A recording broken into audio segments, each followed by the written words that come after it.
ካልበላችሁ ደሙንም ካልጠጣችሁ በራሳችሁም ህይወት የላችሁም። ስጋዬንም የሚበላ ደሜንም የሚጠጣ የዘላለም ህይወት አለው፣ እኔም በመጨረሻው ቀን አስነሳዋለሁና።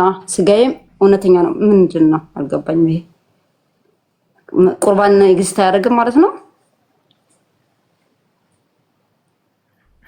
ቁርባን ይሄው ይላል እዚህ ባወራሽ ክፍል ላይ ቁርባን የሚል ታሪክም ሐሳብም የለው። ይሄው ይላል እኮ ይሄው እዚህ ጋር ስጋና ደሙ ምን ማለት ነው ታዲያ? ስጋ ደሙ በእኛ ቁርባን ነው እንግዲህ ስጋው ደሙ።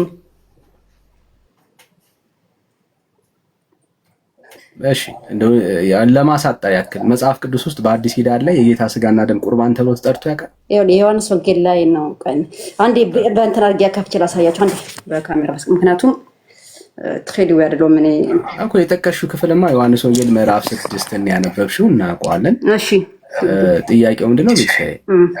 ያው ለማወቅም ስለምጠይቂ ነው እንደዚህ እያወራሁሽ ያለሁት እና መጽሐፍ ቅዱስ ላይ የጌታ ስጋና ደም ቁርባን ተብሎ ተጠርቷል ወይ ነው በአዲስ ኪዳን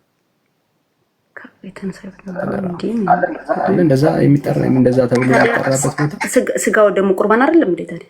ስጋና ደሙን ውሰድ ሲባል ሰው ቆረበ እኮ ነው የሚባለው በእኛ በኦርቶዶክስ ማለት ነው እኮ። መጽሐፉ ይለዋል ወይ ኦርቶዶክስ ትለዋለች? መጽሐፍ ቅዱስ ይለዋል ወይ ነው ጥያቄው። አይለውም፣ መጽሐፍ ቅዱስ አይለውም እንደዛ። ስጋዬን የበላ ደሜን ኦርቶዶክስ ነው የምትለው። ስለዚህ እንደሱ እናስብና የጌታ ስጋና ደም መቼ ነበረ የሰጣቸው ለሐዋርያቶቹ? እንደዚህ እኮ ዴታዊ ውስጥ እንኳን ነው ዴታዊ ውስጥ እንኳን አይደለም። አሁን እኔ እየተማርኩ ነው ያለሁትና ዕለተ ሐሙስ ላይ አይደል? ዕለተ ሐሙስ ላይ አይደል? ስጋውን እንደሚሰጥ ከመሰቀሉ በፊት ትራይ ሲደረግ ማለት ከመሰቀሉ በፊት ይሄው ስጋዬን ነው ማለት ነው። ይሄም ስጋዬን ደሜን መንካችሁ ብሎ ለሐዋርያቶቹ ስጋውና ደሙን በምሳሌ ያገሱታል። አሁን በእኛ በኦርቶዶክስ ኦኬ ግዴታ መጻፍ አለበት ስጋው ደሙ ብሎ መጻፍ አለበት። አትቸኩይ ቤት ሸይ አሁን ለማስረዳት ነው ወይስ አሁን እዚህ ላይ እንደሞግትሽ እኮ ከባድ ነው። አትሞግተኝ። ኖ እኔ አሁን እንዲለውና እኮ ለማስረዳት ሆነ ላስረዳሽ። እሺ አስረዳሽ፣ በቅንነት ላስረዳሽ ቤት ሸይ። ኦኬ ዮሐንስ ወንጌል ምዕራፍ 6 ላይ እየተወራ ያለው ስለ ዕለተ ሐሙስ አይደለም። ዕለተ ሐሙስ ላይ ጌታችን ኢየሱስ ክርስቶስ አመስግኖ ቆርሶ የሰጣቸው እሱን ለመታሰቢያ ያደርጉት ነው ያላቸው። ኦኬ እንጀራውን አመስግኖ ወይኑንም አመስግኖ ባርኮ ነው የሰጣቸው። እሱን ቆርሶ ባርኮ ሲሰጣቸው ለመታሰቢያ አድርጉት ነው ያላቸው። እሱ ፐርፐዙ ለምንድነው? እሱ ለመታሰቢያ ነው። ዓላማው ሌላ ምንም አይደለም፣ መታሰቢያ ነው። ኦኬ አሁን ግን ዮሐንስ ወንጌል ምዕራፍ 6 ላይ የምታወሪው አማናዊ ስጋና ደም እሱ የሚያወራው የዘላለም ሕይወት ስለሚሰጠው ስለራሱ ስጋና ደም ነው የሚያወራው።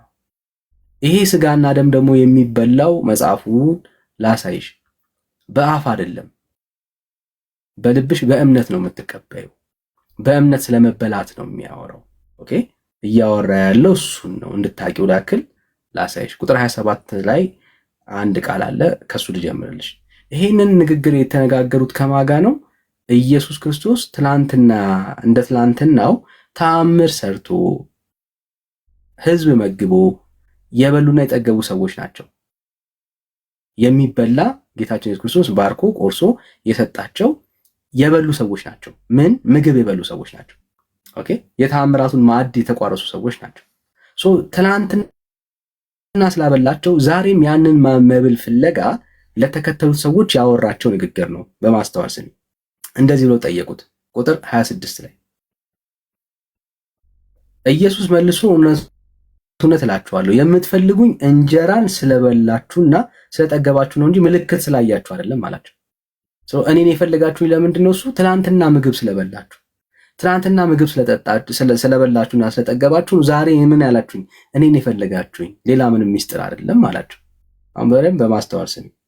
ቁጥር 27 ላይ እንደዚህ ያለ ለሚጠፋ መብል አትስሩ፣ ነገር ግን ለዘላለም ሕይወት ለሚኖር መብል የሰው ልጅ ለሚሰጣችሁ ስሩ አለና እርሱንም እግዚአብሔር አብ አትሞታልና ነው የሚለው።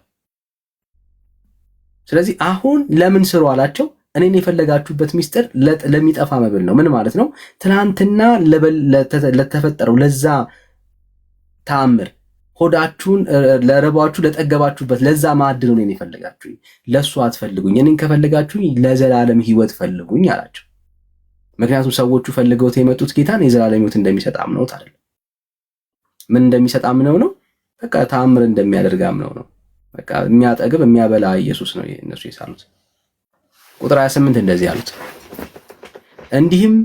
እንግዲህም የእግዚአብሔርን ስራ እንድንሰራ ምን እናድርግ አሉት። ለምንድን ነው የእግዚአብሔርን ስራ እንድንሰራ ብሎ የጠየቁት? እዚህ ልሻል ያለው እኔ ነው እግዚአብሔርን ስራ እንድንሰራ። ይቅርታ እኔ እንግዲህ አየሁ እንደተረዳሁት ነው። እኔ በእኛ ስጋው ደግሞ ስለሚን እንደተረዳሁት ነው። ነው እዚሁ ላይ አይደልሽ? እዚሁ ቤትሽ ሩቅ አትሂጂ።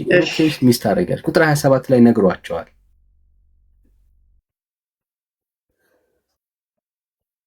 ቁጥር 27 ላይ ነግሯቸዋል የዘላለም ሕይወት ስለሚሰጥ። ኦኬ፣ ይሄ የእግዚአብሔር ስራ የዘላለም ሕይወትን ይሰጣል። ስለዚህ የዘላለም ሕይወትን እንድታገኙ ነው የእግዚአብሔርን ስራ ስሩ ያላቸው። ይሄ የእግዚአብሔር ስራ ምንድን ነው ካልሽኝ፣ ጌታ ሲመልስ እንደዚህ ነው ይናገራል። ኢየሱስ መልሶ ይህ የእግዚአብሔር ስራ እርሱ በላከው እንድታምኑ ነው አላቸው።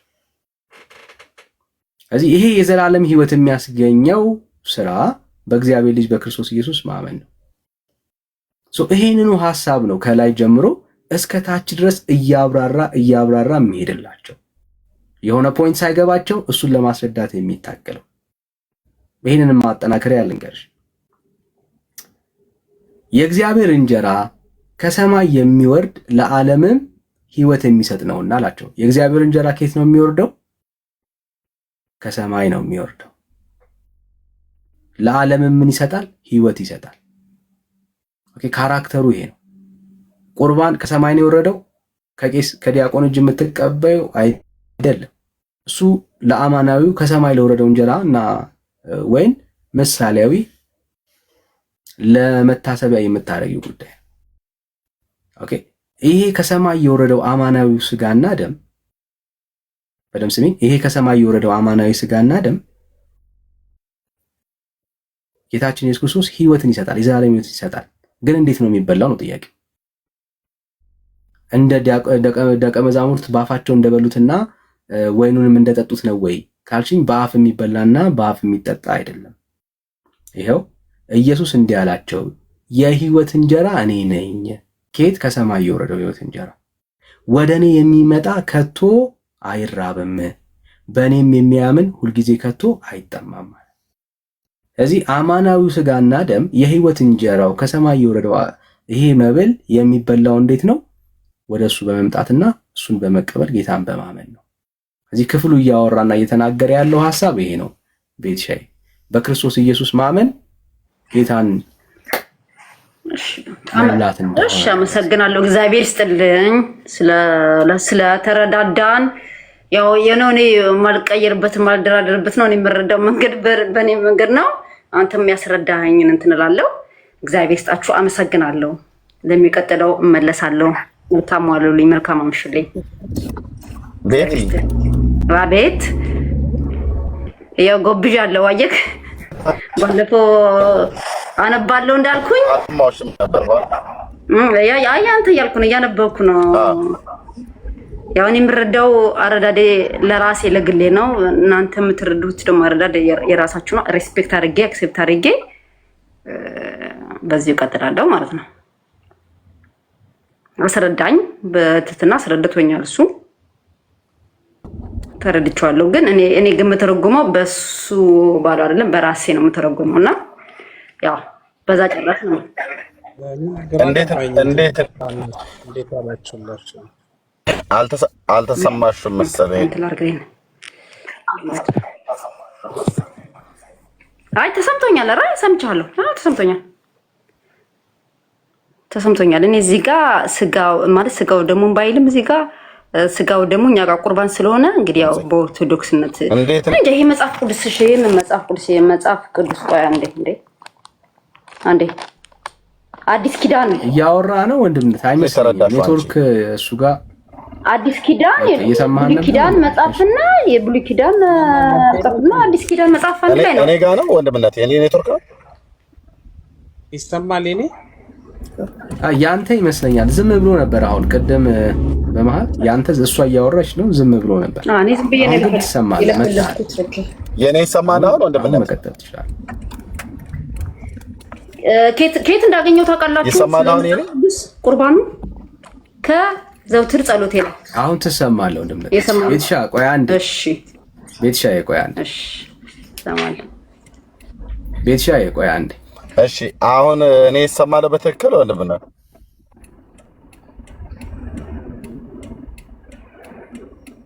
አሁን መታል በደንብ ትሰማለህ።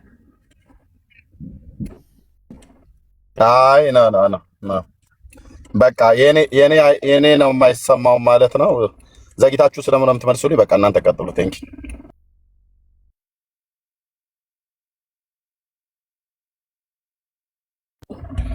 ኦኬ። እኔ እኮ እሺ ቤት የኔ ይሰማሻል? እሺ እንዴት ነው የተረዳሽው ነው ብያልኩሽ እኮ ክፍሉን እንዴት ተረድታሽው ነው? እናንተም የራሳችሁን መንገድ ቀጥሉ እኔም የራሴን ቀጥላለሁ ብለሽ ስትይ አንቺ እንዴት ተረድታሽው ነው? ይኸው የኔ የሚለውን ማለት እዚህ ጋር ቆይ እውነት እላችኋለሁ ክርስቶስ ስጋዬና ደሙ እንግዲህ ቁርባን ነው አይደለ? ስጋው ደሙ ቁርባን ነው እንግዲህ እስከማውቀው ድረስ ማለት ነው። ሌላ ትርጉም እንዳለው አላውቅም። እንግዲህ እዚህ መጽሐፍ ቅዱስ ላይ እንደሚለው ነው ያነበብኩት። ምን ይላል? እስኪ አንብብ እስቲ። እንደነገርኳቸው አማርኛ ችግር ስላለ እንትን በግዕዝ ላይ ችግር ስላለ እንትን በትግርኛው አንብብ። ትግርኛ አይደለም ማለት እሺ። ኦኬ ኬት ጋር ልጀምርልህ? ቆይ እርስ በርሳቸው ከዚህ ጋር ልጀምር። እርስ በርሳቸውም ተከራከሩ። ስለዚህም ኢየሱስም እንደዚህ ያላቸው እውነት እላቸዋለሁ የወልድ እጓለ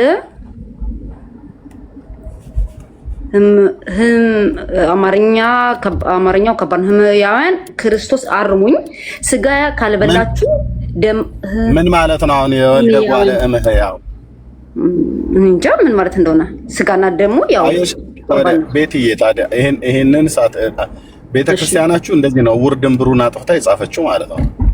አየሽ ሰው በቀላል አማርኛ እንዳይረዳው የወልደ ጓለ እምህያው ብላለች። ይሄ ቋንቋ የአማርኛ ቋንቋ አይደለም፣ የግዕዝ ቋንቋ ነው። በቃ በግልጽ አማርኛ ሰው ቀለል ብሎት ሁሉም በአፍ መፍቻ ቋንቋ የተጻፈለትን እንዳይገባው ውስብስብ ለማድረግ ቄሶቹን ካልያዛችሁ አይገባችሁም ብሎ በሚል አሁን ይሄን ቃል አንቺ አሁን አታውቂው አላቆ ወልደ ጓለ እምህያው ለማንበብ እንኳን ቸገረሽ ማለት ነው። በፍጹም አማርኛው ከበደኛ አስተካክሉኛልሽ። አማርኛ ቋንቋ አይደለም ይሄ ግዕዝ ነው። እና እሺ የወልደ ጓለ እምህያውን ስጋውን ካልበላችሁ ምን አለ? ስጋውን ካልበላችሁ ደሙን ካልጠጣችሁ በራሳችሁ ሕይወት ያላችሁ ስጋዬን የሚበላ ደሜንም የሚጠጣ የዘላለም ሕይወት አለ። በራሳችሁ ምን የላችሁም ማለት እንዴ? ቆይ በራሳችሁ ሕይወት የላችሁም ስጋዬንም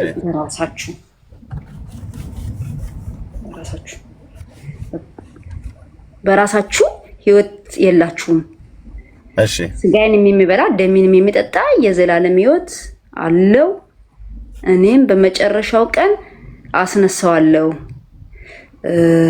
እዚህ ጋር ችግር አለ ልበል?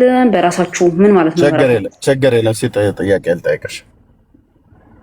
አየሽ ለዚህ ነው ቤት የሽፍንፍን አድርገሽው ለመሄድ እናንተም በገባችሁ እኔም በገባኝ እኔም በተረዳሁበት እናንተም በተረዳችሁበት ብለሻልሽ እንጂ አንቺ ስታነቢው እንኳን ራሱ አልተረዳሽውም። ምንድነው የወልደ እግዚአብሔር ምንድነው ብሎ ያለውን የግዕዙን እምጓለ እምህያው ብሎ ያለውን አላወቅሽውም ማለት ነው። ኦኬ አንቺ የእግዚአብሔር ልጅ ስጋ በልተሻል? እስከ ቆርቤያለሁ። እስከ 13 እስከ 12 ዓመቴ ቆርቤያለሁ ነው የጠየኩሽ። የእግዚአብሔር ልጅ ስጋ በልተሻል ወይ ነው ያልኩሽ? ያው ስጋው ደግሞ የሚባለው ኢየሱስ ክርስቶስ ለደቀ መዛሙርቱ ከመሰቀሉ በፊት ሐሙስ እንግዲህ እኔ እንደተማርኩት በኦርቶዶክስ እንደተማርኩት ነው ማስረዳችሁ ያለሁት። ኦኬ ስጋው ደግሞ ሲባል እግዚአብሔር እንካችሁ ስጋዬንም እንካችሁ ደሜንም ብሎ ለደቀ መዛሙርቱ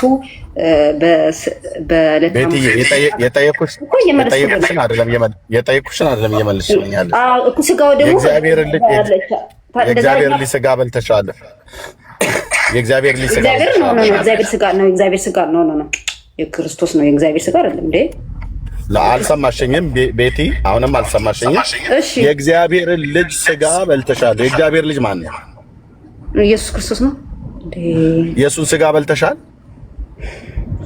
ስጋ ማለት ስጋው እኮ አይደለም፣ ምሳሌ ነው። ዮሐንስ ወንጌል መጽሐፍ ምዕራፍ 6 ላይ ስጋዬን ካልበላችሁ ብሎ ስላለ የእግዚአብሔር ልጅ ስጋ የኢየሱስን ስጋ በልተሻል ወይ ነው ያለው እኮ። ስጋዬ በል እንጂ ስጋ ይሄ የገላው ስጋ አይደለም እኮ እሱ። እኔ ጠይኩሽም አይችልም። የእግዚአብሔር ልጅ ስጋ የመለስኩልህ ስጋ ሲል ስጋ ምሳሌ በልተሻል ወይ ነው የኔ ጥያቄ። ለምን በልቻለሁ? ያልበላው ማተኛ በልቻለሁ፣ ስጋው በልቻለሁ ማለት ያው ስጋውን ገላውን አይደለም የኢየሱስን ገላው ነው። እኔ ስጋ ነው ብሎ የሚለው ስጋውን ገላውን አይደለም አይልም። ዮሐንስ ወንጌል ስጋዬ ነው ብሎ የሚለው በቃ ስጋው ነው። ቀጥታ ሊትራሊ ነው የወሰድሽው ማለት ነው። ኦኬ በልቻለሁ አልሽኝ። ስትበይ የእግዚአብሔር ልጅ የኢየሱስን ስጋ ስትበይ በጥርስሽ ነው የበላሽው? በጌታ በኢየሱስ ክርስቶስ ስም። አዎ እንዴ ታዲያ ይሄው ስጋዬን ይላል። ታዲያ በጥርስሽ ነው ወይ የበላሽው የኢየሱስን ስጋ? ወረው አዎ እኮ ያው መጽሐፉ እንደዛ ነው። ቀጥታ ያው እኔ መጽሐፍ ቅዱስ እዚህ ጋር የእግዚአብሔር ልጅ ስጋ ካልበላችሁ በራሳችሁ ሕይወት የላችሁም ብሏል። ስለዚህ አንቺ በልተሻል ወይ ቢሰልሽ አዎ ብለሽኛል። የማንን የእግዚአብሔር ልጅ ስጋ የኢየሱስን ስጋ በልቻለሁ ብለሻል። ጥያቄ እኔ በጥርስሽ ነው ወይ የበላሽው ነው ያልኩሽ። በኢየሱስ ክርስቶስ ሲጀምር ስለ ቁርባን እንደዚህ አይወራም። እኔ ስለ ቁርባን አይደለም ያወራሽ። ቁርባን አያወራም ዮሐንስ ወንጌል መጽሐፍ ምዕራፍ 6 ቤት ያንቺ መጽሐፉ የማይለውን ቁርባን ስጋው ደግሞ ንፍሰር ሲባል እኛ እንደዛ ነው የምንለው። ሌላ ትርጉም አለ። የዮሐንስ 6 እሱን አያወራም እኮ ነው ብለን የምንልሽ። እሺ ታለ የዮሐንስ 6 ቁርባን የምትሉትን አያወራም በፍጹም። እናንተ ቁርባን ብላችሁ የምትሉትን መጽሐፉ የማይለውን ግን የጌታ እራት ብሎ የሚለው መጽሐፍ ቅዱስን የዮሐንስ 6 አያወራም። አሁን ቅድም የጠየኩሽ የእግዚአብሔር ልጅ ስጋ ካልበላችሁ በራሳችሁ ሕይወት የላችሁም ብሎ ኢየሱስ ስለራሱ ነው አይደል ያስተማረው? አዎ። ከሰማይ የወረደ ቁርባን አለ? የለም። ኢየሱስ ግን ከሰማይ የወረደው እንጀራ እኔ ነኝ ይላል አይደል? አዎ። ኦኬ። ኢየሱስ ከየት ነው የወረደው? ኢየሱስ ከሰማይ ነው። ኢየሱስ የህይወት እንጀራ እኔ ነኝ አለ አይደል? የህይወት እንጀራ እኔ ነኝ አለ። ኦኬ። ይሄንን እንጀራ ካልበላችሁ በራሳችሁ ህይወት የላችሁም አላችሁ አይደል? መጽሐፍ ቅዱስ እንደሚለው አዎ። ስለዚህ ይሄ እንጀራ ከሰማይ ነው የወረደው። ይሄ እንጀራ ማለት ቁርባን ነው እያልሻለሽው አንቺ። ስጋው ደግሞ ሲባል አሁን እንደ ልጅነት የማውቀው ስጋው ደግሞ ሲባል ነው። ስጋው ደግሞ አይደለም ኢየሱስ ያለ ነው የምነግርሽ። ኢየሱስ እዚህ ጋር የተናገረው እሱ ነው እየጠየቅኩሽ ያለሁት። እኔ የማውቀውን ነግራቸው ነው። መጽሐፍ ቅዱስ አዋቂ አሁን ያነበብኩኝ ምናምን ነገር እየመጣው ስለሆነ እንጂ ብዙ መጽሐፍ ቅዱስ እንትን አይደለም። ይሄንን ላገኘ ቻልኩት ከዘውትር ጸሎቴ ላይ ነው። ዘውትር ጸሎቴ ላይ ከሱ ላይ አግኝቼ ነው ጥቅስ መጥቼ ለነ ጥምቀትና በሚለውና እኔ እንደተረዳሁት እናንተ የተረዳችሁት አልተገባባንም። ስለዚህ እኔ ምንም ነገር ማድረግ አልችልም። እኔ በዚህ ነው የምሄደው። በቃ ምንም ማድረግ አልችልም። ይቅርታ። ቤት የተረዳሽውን እኮ አስረጅን እኮ እያልኩሽ ነው። አስረዳኋችሁ። በቃ ምኑን ያው ስታስረጅን የኢየሱስን ስጋ በጥርስሽ ነው ወይ በላሽ እኮ እያልኩሽ ነው። እኔ እንደዚህ አይነት እንደዚህ ብዬ አይደለም። የኢየሱስ ስጋ እንዴት በጥርስ ይበላል? በኢየሱስ ክርስቶስ እንዴ! ለምን በኢየሱስ ክርስቶስም ታያለሽ እንዴ? እሱ ስጋዬን የሚበላ እያለ ስጋውን አንቺ መጽሐፉን ማይለውን ቁርባን ነው እያልሽ እየተናገርሽ ስጠይቅሽ ደግሞ በኢየሱስ ክርስቶስም እያልሽ እየዘገነነሽ ማለት ነው። እና አንዴ የዮሐንስ ወንጌል መጽሐፍ ምዕራፍ 6 ስለ ቁርባን ነው የሚያወራው ትይናለሽ። ቁርባን የሚባል ነገር መጽሐፍ ቅዱሳዊ ራሱ እንኳን ትምህርት አይደለም። እንደው ነው ብለሽ እንኳን ባልሽበት እንኳን ብንረዳሽ የእግዚአብሔር ቃል ይሄንን አያስተምርም ብለን እየነገርንሽ ነው። ግን አንቺ እሱንም ቢሆን ልትረጃ አልቻልሽም። ሳትረጂ እኔ እንግዲህ እኔ ገባኝን የተረዳሁትን ነገርኳችሁ፣ እናንተ ግን አልገባችሁም ብለሽ ታያለሽ። ምንም እኮ የነገርሽን ነገር የለም ታንቺን ነው አልገባችሁም ሳይሆን አንቺ ራሱ አምኛለሁ እንኳን ብለሽ ያልሽው አልገባችሁም ሳይሆን አሁን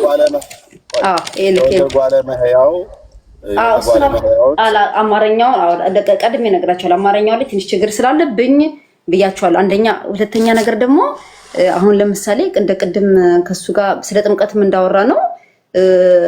እሱ ያስረዳኝ ሌላ ነው፣ መጽሐፍ ቅዱስ ላይ ደግሞ እዚህ የሚለው ሌላ ነው። እሱን ዘልያለሁ ወይ ከተወለ ምንድነው የሚለው እዚህ ጋር መጽሐፍ ቅዱስ ገባ። ስለዚህ ነው አሁን እኔ እንደተረዳሁት ምንድነው እውነት እላችኋለሁ ሰው ከውሃና ከመንፈስ ካልተወለደ ይላል።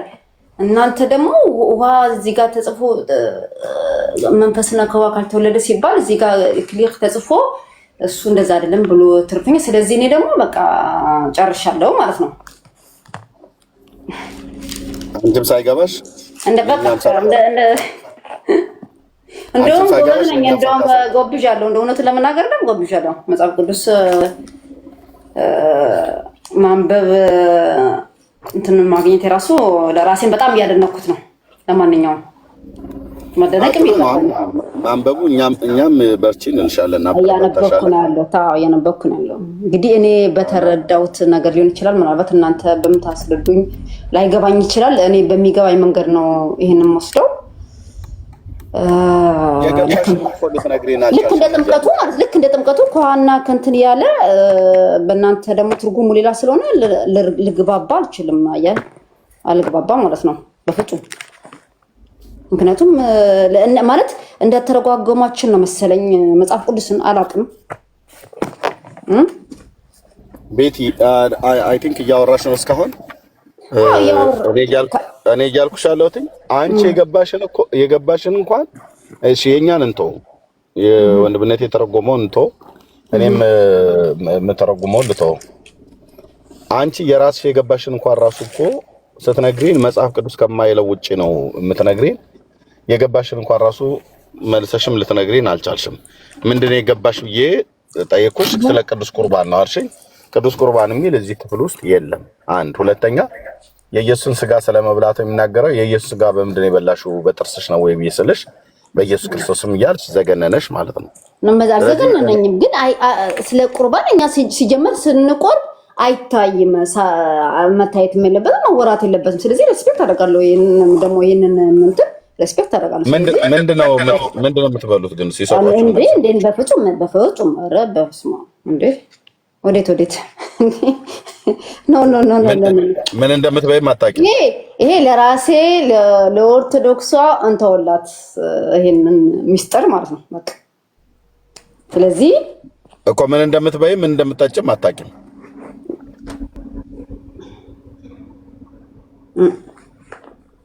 ስለ ይሄን መመለስ አልችልም ከይቅርታ ጋር በፍጹም። እሺ እኔ ልንገርሻ ታዲያ ይቻላል። እሺ ቴንክ ዩ። ከስንዴ የተጋገረ ዳቦ እና የወይን ዘቢብ አለ አይደል? ምንድነው የሚባለው በዚህ በውጭ ሀገር ላይ ዘቢብ ሪዛን ነው እንደውም ነገር ብሎ የሚሉት የወይን ፍሬ ከቁርስ ጋር እንደዚህ ኮርንፍሌክስ ምናምን ነገር ስትበይ የምትጨምሪው የወይን ዘቢቡ ማለት ነው። ቤቲ አለሽ? የሰማው ነው። ታስታውሻለሽ? ብሬክፋስት ላይ ምናምን ሬዘንስ ነው። አዎ ሬዘንስ የሚባል ሬዘንስ። ኦኬ እሺ፣ እናንተ በዛ ነው የምትረዱት? ቆይ እህቴ ስሚ፣ ቆይ እየነገርኩሽ ነው። አወቅሽው ወይ ነው ያልኩሽ። አዎ ሬዘን አወቅኩት። አዎ እሱን ማለት ነው። እሱ እንደ ክሬምበሪ እና እንደ እንትን የሚመስለው። ኦኬ አዎ የሚመስለው። አሁን እኔ የለውበትም። ቆይ አልጨረስኩም። ያንቺን አይደለም። ቆይ ልንገርሽ፣ አልጨረስኩም። ብሬክፋስት ላይ ኮርንፍሌክስ እንበላ ምናምን ነገር ስንበላ እንደዚህ ይጨምራል አንዱ ላይ ማለት ነው። ኦኬ አንዳንድ ደግሞ ማፍን ውስጥ ይጨምሩታል። ማፍን ሲሰራ እንደዚህ ወደ ቤከሪ አካባቢ ስቴጅ ማለት ነው። እሱን ነው ያ በውሃ ተደርጎ ሬዘን የሚባለውን እሱን በውሃ አድርገን እኔ ኦርቶዶክስ ዲያቆን ስለነበርኩ ይኸው ኦፊሻሊ ነው እየተናገርኩ ያለሁት። አንድ ዲያቆን አንድ ቄስ ኤርሚያስ የሚናገረው ውሸት ነው ብሎ ሊል አይችልም። ለምን? እውነት ነው የማወራው። እሱን ውሃ እናረግና በውሃ ውስጥ ጨምረን እዛ በጣታችን ውሃ ውስጥ እናፈርሰዋለን ማለት ነው። እንደፈጥጠዋለን። ያንን የወይኑን ጭማቂ እንደዚህ እያደረግን ማነው የወይኑን ፍሬ በውሃ ውስጥ አድርገን እናፈርሰዋለን ማለት ነው። በጣታችን እንደዚህ እየደፈጠጥን በደንብ አድርገን እናሸዋለን። ከዛ ገፈቱን እናወጣዋለን። ኦኬ። አዎ። ከዛ ከውሃው ጋር የተቀላቀለው እሱ ያን ነው የጌታ ደም ተብሎ የሚባለው ማለት ነው። ስለዚህ ኦርቶዶክስ የምታቆርባችሁ ቄሱ የሚሰጣችሁ ከጋገርኑ 3 ዳቦ ውስጥ ከውስጠኛው በኩል ያለውን ቡጡን ማለት ነው ለስላሳውን ፓርት እንደዚህ ቆርስና በጣቱ መሃል አድርጎ እንደዚህ ትንሽ ድብልቡል አድርጎ ጥንት እየቆናት እሱን አድርጎ ይሰጣችኋል። ምን እንደሚያበሏችሁ እንኳን አታውቁ። ጌታችን ኢየሱስ ክርስቶስ ይህንን በአደባባይ ላይ ነው ያደረገው። የሰው ቤት እራት እየበላ ያለ ለፋሲካ እራት እየበላ ያለ እዛ ከሚበሉት እራት ላይ ለአይሁድ ፋሲካ ከተዘጋጀው ቂጣ ማለት ነው ከዛ ላይ አንስቶ ነው የሰጠው። ኦርቶዶክስ በነጠላ በሱቲ ጠቅልላ ምናምን ነገር አከበርኩ ብሎ በሚል ሸፋፍ ነው ይሰጧችኋል። ምን እንደምትበሉ አታቁም። በልታችሁ ምን እንደምታገኙ አታቁም። በስሙ ማጠራም የጌታ እራት ብሎ መጽሐፍ ቅዱስ የሚጠራው እነሱ ቅዱስ ቁርባን ብለው ይጠሩታል። መጥራቱ ክፋት ባይኖረውም ግን በልታችሁ የዘላለም ሕይወት አላችሁ ተብሎ ሲባል የላችሁ። እኛም ቤቲን ጥያቄ ልጠይቅሽ፣ ቅዱስ ቁርባን እሺ ቆርበሻል በኦርቶዶክስ ስርዓት አይደል? ቤቲ በሕፃንነትሽም ቢሆን ቆርበሻል አይደል? አዎ። የዘላለም ሕይወት አለሽ? አለኝ። እንደው እንዴ የእግዚአብሔር ልጅ ነኝ፣ ኢየሱስ ክርስቶስ ልጅ ነኝ። እንዴት ነው? ድፍረት እኮ ነው። በቤተክርስቲያኒቱ ትምህርት እኮ ድፍረት እኮ ነው። አንዴ እግዚአብሔር ሴሌክሽን ያደርጋል እንዴ ልጆቹን? ኖ ድፍረት እኮ ነው የምልሽ። በቤተክርስቲያንሽ ትምህርት አዎ አለኝ ብለሻሽ አሁን ብትሞች መንግስተ ሰማያት ትገቢያለሽ ማለት ነው? አዎ እገባለሁ። ይሄ እኮ እልም ያለ እኮ ድፍረት ነው በቤተክርስቲያኒቱ ትምህርት። አዎ እገባለሁ። ሲጀመር አገባን። እሺ የአባ ገብረ ኪዳንን ቪዲዮ አሳያት። ወለመናት መኪና እየነዳው ነው እኔ ውጭ ነኝ ያለሁት። እሳቸውንም አንድ ነገር አሁን እሳቸው እንግዲህ ትልቅ አሳባናቸው ሰምቻቸዋለሁ። ወደ ምንድን ነው ያሉት? እዚች ምድር ላይ እንዳልቀር መቆሸሽ ነው እንትን ማለት መበላሸቱ እንትን አልኩኝ። ወደ መሞትም ፈለኩኝ ግን ወደ እንዳልገባ ብሏል። ምን እንደነው በትክክል በይው። ምንድነው እንዳልገባ? ምንድነው እሺ ወደ ሲኦል ምንድነው ነው የሚሉት? እሺ በቃ እንደዛ ከመጣችሁልኝ ጥሩ ጥያቄ። ቆይ እንደዛ ከመጣችሁልኝ አይደል? እሳቸው ያሉትን በትክክል በይው። ስሞት የት ነው የሚሄደው ነው ያሉት? ስሞት የት ነው የሚሄደው ነው እሳቸው ነው ያሉት እኮ። ስሞት የት ነው የሚሄደው ነው ብሎ ያሉት። ቤቲ እባክሽ ስሞት ወደ ሲኦል ብለው በአፋቸው ሙሉ እንደዚህ ብለው ተናገሩ። ሲኦል ብለው አላሉ። በአፋቸው ሙሉ አላሉ ይመስለኛል። እሺ ወንድምነት ክፈትላት ፕሊዝ። እኔ ግን ጥያቄ ቆይ ቤቲ እባክሽ ቆይ አንቺን አይደለም ቆይ አላሉም ብለሻል ብለዋል ሰምቻለሁ ብለዋል። ታዲያ ካልሽ ሲኦል ብለዋል አላሉ? እሺ ይሁን ሲኦልሽ። ስለዚህ ይሁን አይደለም ብለዋል አላሉም እሳቸው? ቆይ እሳቸው ሲኦል ስለገቡ እኔም ተከትያቸው እኔ ጠየቅኩሽን መልሽልኝ። ሲኦል ብለዋል አላሉ? አይደለም ዳዲ በቃ ብለዋል። ቤቲ እንደዚህ አይነት ሲኦል ገባለሁ እንደዚህ አይነት እኮ አልነበርሽም። እኔ እስከማቅሽ ድረስ በጨዋነት ነበር የምታወሪው። ኧረ እውነት የምር ነው። አሁን እግዚአብሔር ይስጥልኝ፣ አመሰግናለሁ። መጽሐፍ ቅዱስ እንዳነብ ስላደረጋችሁኝ በጣም አመሰግናለሁ። እኔ መጽሐፍ ቅዱስን ማንበቡን ቀጥይ። ቤትሻ ቆይ አንዴ ስሚኝ። መጽሐፍ ቅዱስን ማንበቡን ቀጥይ። አንብቢ ብለንሻል፣ ጀምረሻል። እግዚአብሔር አምላክ ይባርክሽ። እሱን እንዳትታይ፣ እሱ ዋናው ፒላሩ ነው። ግን እሳቸው ስሞት የት ነው ምንድነው የሚጠብቀን ያሉት? ሲኦል አሉ።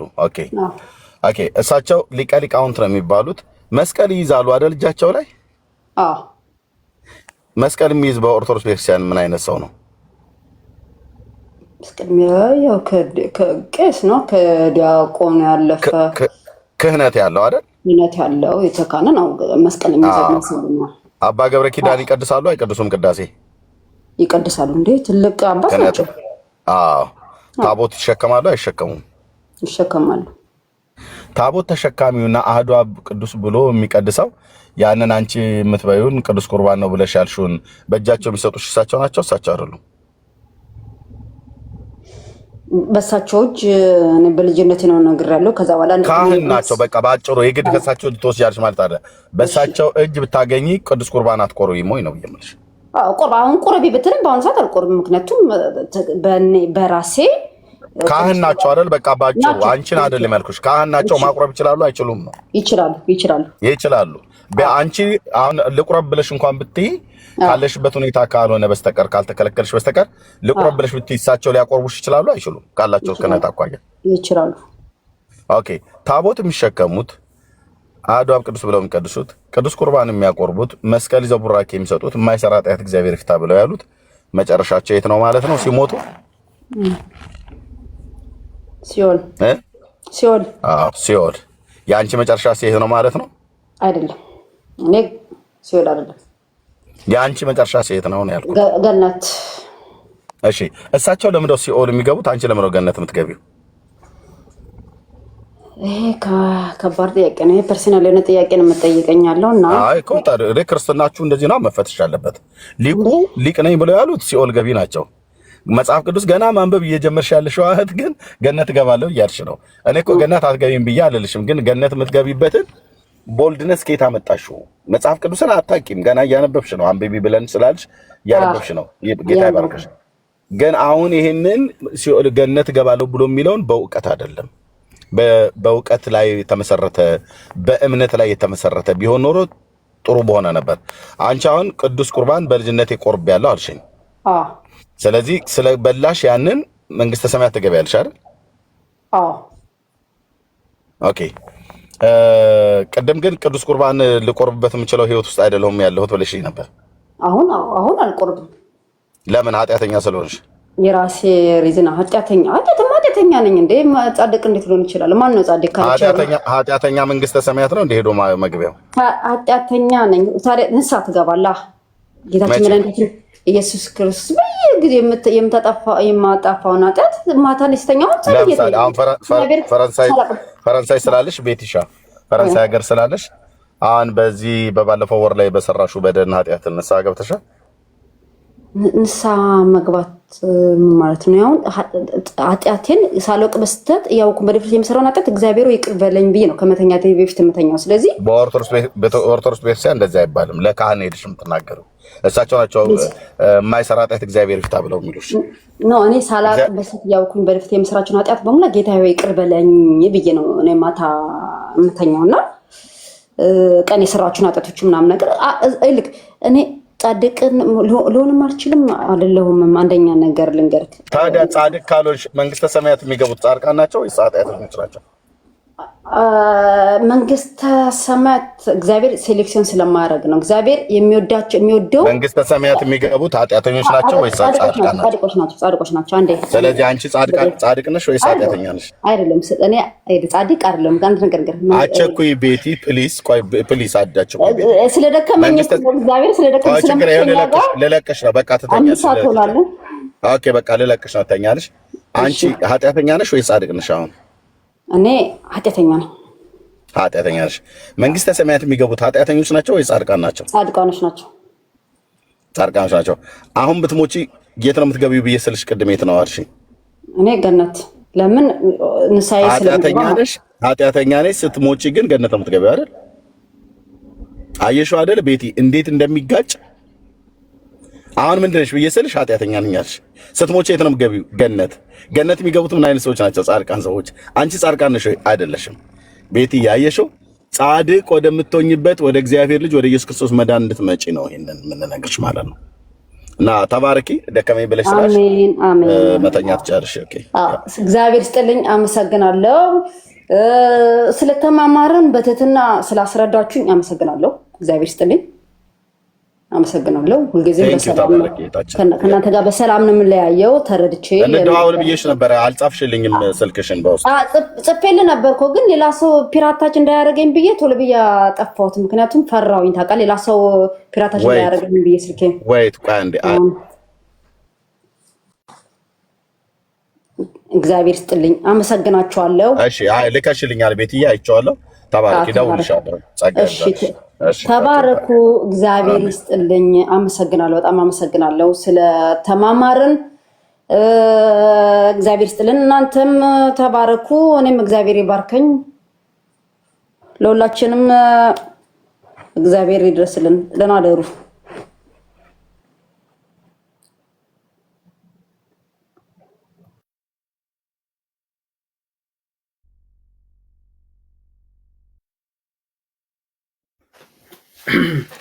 እሺ ጸጋ ይብዛልሽ። ተባረክ። ሶሪ ወንድምነት ወጪ ስለነበርኩ ነው።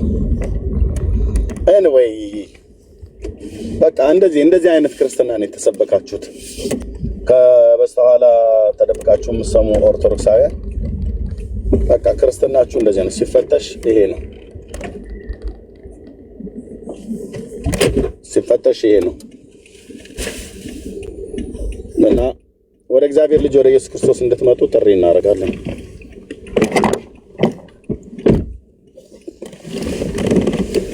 ኦኬ፣ ወደ እግዚአብሔር ልጅ ወደ ኢየሱስ ክርስቶስ እንድትመጡ ጥሪ እናደርጋለን። ኦኬ፣ ዘላለማችሁን ሳታውቁ ልክ እንደሚያቆናችሁ አሁን እህቴ ቤቲ እንደተናገረችው ማለት ነው። ህይወታችሁ ምንድነው? ኃጢአተኛ ነን። ስትሞቱ የት ነው የምትገቡት? ገነት። እንዴ ኃጢአተኛ ሲኦል ነው የሚገባው አይደል ወይ? አዎ። እሺ ህይወትሽ ምንድነው? ኃጢአተኛ ነኝ።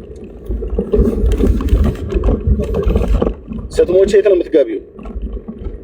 አንዳንዱ ደግሞ በጣም እንትን ካለው አላውቅም።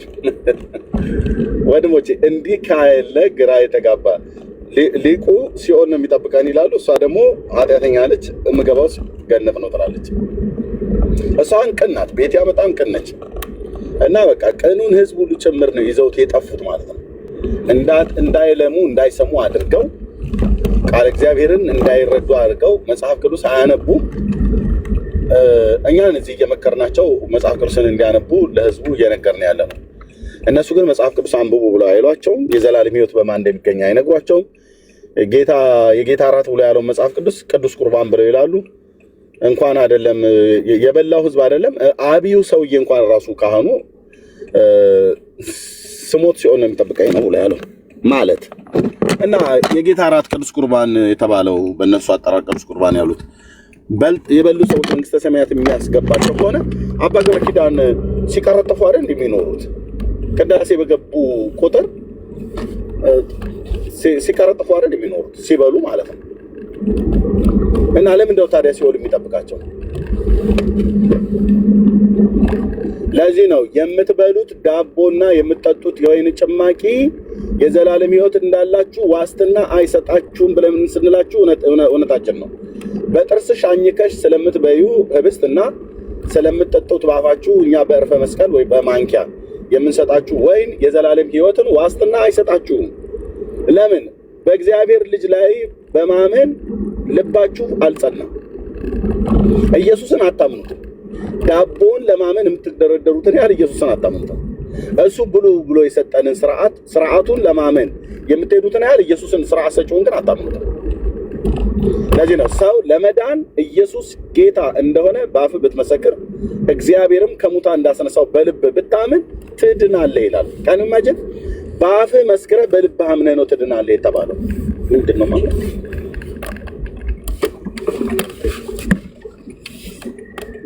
ኦኬ እና ሰው በልቡ አምኖ ነው የሚጸድቀው፣ በአፉ መስክሮ ነው የሚድነው። መጽሐፍ የሚናገር ይሄንን ነው። እናንተ በአፋችን በልተን ነው ምንድነው ትላላችሁ? ያውም እሱንም ቢሆን በልባችሁ አምናችሁ ብታረጉት ባልከፋ ነበር። ሰዎች አትቀልዱ በራሳችሁ ህይወት ላይ። የእግዚአብሔር ልጅ ስጋ ካልበላችሁ ደሙንም ካልጠጣችሁ በራሳችሁ ህይወት የላችሁም ብሎ ሲል በኢየሱስ ክርስቶስ ከሰማያት በመጣው በእግዚአብሔር ልጅ ላይ በስሙ በማመን ነው። ስታምነው በእምነት እየበላው ነው። ወደ እኔ የሚመጣውን ከቶ አይራብም ነው ያለህ። በቃ አለቀ። ወደ እሱ ስትመጣ ያ የዘላለም የጽድቅ ረሃብ ከላህ ላይ ይወሰዳል ማለት ነው። ለምን? የእግዚአብሔር ልጅ በእምነት ስለ መብላት ነው የሚናገረው። ዮሐንስ ወንጌል ምዕራፍ 6 ላይ በጥርስ ስለሚታኘክ ቄስ አንስቶ ስለሚሰጣችሁ እንደኔ አይነት ዲያቆን አንስቶ በዕርፈ መስቀል ወይ በማንኪያ ስለሚሰጣችሁ ወይን አይደለም እሱን የሚያወራ ተመሳሳይ ወንጌላት በተባሉት የጌታ እራት ተብሎ የሚባለው ወይ ደግሞ በኦርቶዶክስ ቅዱስ ቁርባን የሚባለው ሉቃስ፣ ማቴዎስ እና ማርቆስ በጻፉት ላይ አለ ማለት ነው። እሱንም እንኳን ቢሆን በእግዚአብሔር ልጅ ላይ ሰው ሳያምን እንዴት ሰው በጥርሴ በልቼ ድናለሁ ብሎ ይላል? ወንድሞች እናቶች፣ አባ ገብረ ኪዳን እንዴት እርግጠኛ አላደረጋቸውም? ስንት ዳቦ ነው የተጋገረው? አያችሁ። ለዚህ ነው በክርስቶስ ሰው ሲያምን የዘላለም የኃጢአት ይቅርታውን ያገኛል። እና ኑ ወደ እግዚአብሔር ልጅ ምንላችሁ ለዚህ ነው። ልባችሁ ለእግዚአብሔር ልጅ ይታመን። ኦኬ፣ ልባችሁ በእግዚአብሔር ልጅ ይታመን ብለን ምንላችሁ ይሄ ነው። መዳን በእምነት ነው። መጽደቅ በእምነት ነው። ኦኬ፣ መዳን በእምነት ነው። በጥርስ በልተህ የምትድንበት ነገርን ክርስቶስ አልሰጠህም። ክርስቶስ ራሱ መጥቶ ራሱን የሰጠን ነፍሱን የሰጠህ። ስታምነው ትድናለህ። ከዛስ እሱ የሰጠህን ስርዓት ትፈጽማለህ ማለት ነው። በቤተክርስቲያን ውስጥ አለመዳናችሁን ራሱ እያንዳንዱ ኦርቶዶክሳዊ ምስክር ነው። እያንዳንዱ ኦርቶዶክሳዊ ቆርብ ያለው ብሎ ያለ ሁሉ እቆርባለሁም ብሎ ያለ ሁሉ ቆርቦም እርግጠኛ አይደለም፣ አቁራቢውም እርግጠኛ አይደለም፣ ቆራቢውም እርግጠኛ አይደለም። አቁራቢው ናቸው እኮ ስሞት ሲኦል ለሚጠብቀኝ ብለው ያሉት። አየ በዚህ ሰዓት ላይ እናንተ ልትነቁ ይገባል። ሊቀ ሊቃውንት ተብሎ መነኩሴ ናቸው። እንደውም እሳቸው መነኩሴ ማለት ሴት ያላገቡ ማለት ነው። ልጅ የላቸውም፣ በድንግልና ነው የሚኖሩት ነው ተብሎ የሚባለው። እሱ መድኃኔዓለም ነው የሚያውቀው። በእርግጥ ከቀሚሱ ውስጥ ስንት ወንጀል እንደሚደረግ ስለምናቅ፣ ግን አንዳንዱ ደግሞ እንደዛ በጨዋነት የሚኖሩ አሉ። እንግዲህ እኚህ ሰው ሚስት አላገቡም፣ በድንግልና የሚኖሩ ናቸው፣ ባህታዊ ናቸው፣ አራት አይና ሊቃውንት ናቸው፣ ሊቀ ሊቃውንት ናቸው። አልተማሩም ብለህ እንዳትል የእውቀት ቁንጮ ተብለው ከሚባሉ ሰዎች መካከል ናቸው። ይቀድሳሉ አሐዱ አብ ቅዱስ ብለው፣ ግን ሲቀድሱ ቅዱስ ቁርባን የተባለውን ይበላሉ ያበላሉ። ሲሞቱ ግን ሲኦል ነው የሚጠብቃቸው። this is orthodox። እና ወደ እግዚአብሔር ልጅ ኑ ነው ብለን የምንላችሁ። ተባረኩ። ጨርሻለሁ። ወንድምነቀጥሉ መጣጣለ ዳንዬ ተፈቀድክልኝ? እሺ ጀነራል ሰላም ሚውት አድርግ። ሆፕ ሚውት አድርግ። እሺ እሺ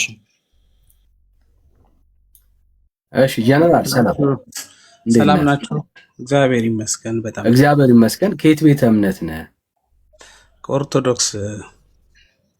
ከኦርቶዶክስ። እሺ እንኳን ደህና መጣህ በድጋሚ። እንኳን ደህና ሜላ ቆያችሁ። ተቀበለው እስቲ ጀነራልን። እሺ ሰላም እንዴት ነህ? እግዚአብሔር ይመስገን። እንዴት ነህ? አለን ይመስገን ሁሉ። ስለ ጥምቀት ሜሮን እና ቁርባን እያወራን ያለነው። እሺ እኔም አሁን እየሰማው ነበር። እህታችንም ስትጠየቅ ስፔሻሊ በቁርባኑና በጥምቀቱ ላይ ከመጽሐፍ ቅዱስ ጋር የተጋጨ ነገር መስሎኛል። ማለት ግራ እንድጋባን ያደረጋችሁኝ ማለት መጽሐፍ ቅዱስ ላይ ከሚለው ነገር ውጪ ሜላ እያወራሁ ነው። ኤርሚ ስታወራ ዳርዬ ስለሌለ ብቻውን የሚያወራ መስሎኝ ነው። ካወራሁ ቀጥል። ከኤርሚ ጋር ስታወራ መጽሐፍ ቅዱስ ላይ ከተናገራቸው ነገሮች ለምሳሌ እኔ በመጽሐፍ ቅዱስ ላይ ኢየሱስ ክርስቶስ ካለው ነገር ውጪ አልቀበልም። ማለት ኢየሱስ ክርስቶስ በመጽሐፍ ቅዱስ ያስቀመጠውን ነው እና ያንን አይነት ሁኔታዎች ይቅርታና ለቃሉ ማቃለል አይነት ሁኔታዎች ሁሉ ነው የተመለከትኩበት እና ቃሉን ነው እዛ ላይ የሰፈረውን ነው ልንቀበል የምንችለው። ብዙ እንኳን ያጠቅሶች ትንባልንም በማቴዎስ ወንጌል ያለውን ነው የተነሱት ሐሳቦች። ማቴዎስ ወንጌል ምዕራፍ 26 የሚያቃለለ የለም። በቁጥር 26 28 ባለ ወይ ጀነራል እየሰማኝ መጀመሪያ ያቃለለ ሰው የለም። እኛ ጥምቀትም ሆነ ጌታ እራትን እንቀበላለን፣ አቃለንም አናውቅም። የኦርቶዶክስ ቤተክርስቲያን እዛ ላይ ያላትን አስተምሮ ብቻ ነው የምንቃወሙ እንጂ ጥምቀትና የጌታ እራትን የምንቃወም ሰዎች አይደለም፣ የምናቃልልም ሰዎች አይደለም። ስለዚህ እሱን አስተካክልና ጥምቀት ያልኩት ከመጽሐፍ ቅዱስ አንግል ለምሳሌ የተናገረውን ካልተቀበልን እሱን እናየዋለን። በቃ ችግር የለውም። እሱን እኮ እናየዋለን። እሱ ምንም ችግር የለውም። እሺ ስለ ጥምቀት እናውራ። መጀመሪያ ቁርባኑን እናውራና ጥምቀቱ ላይ እንሄዳለን። ቁርባኑ ላይ መጀመሪያ ግልጽ ያልሆነ ከጥምቀት ነው የሚጀመረው አይደል? ስርዓታችሁ እኮ የሚጀመረው ከጥምቀት ነው። ስለዚህ ጥምቀት ከዛ በኋላ ሜሮን እየተከራከርን እንሄድ ነው ማለት በመጽሐፍ ቅዱስ ላይ እምነትና ጥምቀት አንድ ላይ ተቀመጣል አይደል? በማርቆስ ወንጌል ላይ ያመነ የተጠመቀ ይድናል ብሎ ነው ያስቀመጠው። ጥምቀትና ምን ያመነ የተጠመቀ ይድናል ነው የሚለው። ቁርባኑን እንነጋገርና ከዛ ወደዚህኛው እንመጣለን። ቁርባኑ ላይ ትንሽ ግራ የገባኝ ነገር ስላለ ነው። ቅድም የተናገርኩት ቃልም ከቁርባኑ ጋር ቅድም ኤርሚያስ ካስቀመጠው ቃል ጋር ለዛም ነው ያንን ነገር ቃል የተናገርኩት። አቃሉ የተናገረው ነገር ስላለ ኢየሱስ ክርስቶስ ካለው ቀጥታ ከቃሉ ከኢየሱስ ክርስቶስ ቀጥታ ከቃሉ የተቃወመ ነገር ስለተናገረ ነው። እሺ አንተ እንዴት እንደምትቃወም ላሳየ ቃሉን አሳይ። እሺ ቁርባን የሚለውን አምጣልኝ የጌታ እራት መሆኑን ከመጽሐፍ ቅዱስ። እሺ አሁን ለእንትን ልንገርህ በማቴዎስ ወንጌል ምዕራፍ 26 ያለውን ተመልከተው። እዛ ላይ ቁጥር 26 ላይ ያለው ቁርባን ይላል ሲበሉም ባርኮ የሰጣቸውን አሁን የጌታ እራት እናንተ ስለምትሉት ቁርባን እራት ስለምትሉት ቆይ አሁን ስለ ቃሉ እዛ ላይ የጌታ ስጋ አሁን የጌታ ስጋ ቅድም አሁን እታችን የጌታ ስጋ ነው ወይ የምትበይው አይደለም በሚላል ወይ ቆያል ወደ ሌላ ከቃሉ ጋር እንደምትጋጭ እኮ ላሳይ ነው። ከዛ በኋላ ማን ነው የሚያቃልለው የሚለው እናያለን። ቁርባን ይላል ወይ ቃሉ? አሁን እየነገርኩ ያለሁት የጌታ ስጋ በሚለው ቁርባን ይላል ወይ? እኔ ጥያቄ ደግሞ ቁርባን ይላል ወይ? የጌታ ስጋ አሁን እየተነጋገርን ያለ ነው። የጌታ ቁርባን ነው እያወራን ያለ ነው። ስለዚህ ቀላል ጥያቄ ነው የጠየቅኩ። ቁርባን ይላል ወይ? እግዚአብሔር ቁርባን የሚለውን የጌታን ስጋ በመቀበል ትርጉም ውሰደው። አልወስዶም። አንተ በምትፈልገው ትርጉም አልወስዶም። ቁርባን ምን ማለት ነው? የጌታን ስጋ መቀበል፣ የጌታን ስጋና ደም መቀበል ማለት ነው። ቁርባን ማለት የቃሉ ትርጉም እሱ ነው። ግልጽ እንዲሆንለት ለአንብብለት ማቴዎስ 26:26 ሲበሉም ኢየሱስ እንጀራን አንስቶ ባረከ ቆርሶም ለደቀ መዛሙርቱ ሰጠና እንካችሁ ብሉ ይህ ስጋዬ ነው አለ ይላል። ቁርባን ብሎ የሚል የለም። አንተ ሜላ ቀጥል። ቁርባን አይ ቆይ ኢየሱስ ክርስቶስ ወደ ሌላ ቦታ ለመሄድ አትሞክርም ማለት ለዛ እንመቸን አይደለም። እዛው እኮ ቃሉ ላይ ነው። አሁን እኔ ቃሉን እየጠየቅኩ ነው ያለሁት። ቁርባን ምን ማለት ነው ወዳጄ? አሁን ማቴዎስ 26ን ከፈትኩ አይደል ወንድሜ? ኢየሱስ ክርስቶስ ቃለው ቃል እሺ እኔ ቃልቶ ቁርባኑን ኢየሱስ ክርስቶስ የጠቀስነው ጭቅጭቅ እንዳይሆን ሚውት አድርጌ ያለው በቃ አሁን ከቃሉ ወጣችኋል፣ ከቃሉን ያቃለላችሁ ነው ስትል ነበር አይደል? እኔ ደግሞ ላሳየ ፈለግኩኝ። ስለ ቁርባን እያልከኝ ስለነበር ቁርባን የሚል አለ ወይ መጽሐፍ ቅዱስ ላይ? ከሱ ነው የምንጀምረው። እሱ ላይ ተመልስልኝና ከዛ ደግሞ ሌላ ሐሳብ እንገባለን። መጀመሪያ ቁርባን ምን ማለት ነው? አሁን ቁርባን የሚለውን የጌታ ስጋ መቀበል ነው በሚለው ነው። አሁን ተውና የቃሉ ትርጉም እንደዛ አልቶ ሞላጅ አልቶ ለምን ትፈራለህ? እምነት አይደል ዶክትሪን ነው። ስለዚህ ቁርባን ምን ማለት ነው? ከዛ ነው የምንጀምረው። ለምን ጌታችን ኢየሱስ ክርስቶስ ከተናገረው ቃል ለምን አንነሳም? የለም እናንተ ቃል ጌታ አልተናገረውም። እናንተ ቁርባን እሱን ተው የለም በለ ይሄኛውን አሁን ምዕራፉን አንብበውና ክፈተው። ቆይ ወደ እዛ ከመሄዳችን በፊት ስታቃልሉ ነበር አላልክም እንዴ? እንዴት እንደምታቃልሉ እኮ ላሳየህ ነው። ለምን ትፈራለህ? ስለ ቁርባን እናውራ አልከኝ። ኦኬ የጌታ ትምህርት እናንተ የላችሁም የሚል ሐሳብ ነው ያንጸባረቅከው። ስለዚህ ጌታ ሲያስተምር ቁርባን ብሎ አስተምሯል ወይ? ከሱ እንጀምራለን። ከዛ በኋላ ወደ ሌላው ፖይንት እናልፋለን። እሺ ቁርባን ምን ማለት ነው? ኢየሱስ ክርስቶስ ስጋውና ደሙ ለደቀ መዛሙርቱ ይህ ስጋዬ ነው ብሎ ሰጣቸው። ቁርባን ምን ማለት ነው ወዳጄ? ወደ ሌላ ታረጋዋለህ። አሁን በዚህ ማቋረጥ ዳይቨርት አላረኩትም። ከዚህ ነው የሚቀጥለው። እኔን ተውና በባለፈው ተውና አሁንም ሚውት አድርጌያለሁ። ሌላ ቦታ ላይ አትሂድ ወዳጄ። ወይ ካላወቅኩም ፕሊስ ቁርባን ምን ማለት ነው? ከዛ ነው ወይ ካላወቁ ወንድሜ ለምን ለኛ ሰጠንና እናውራ ካልሆነ እንትን አትበሉ።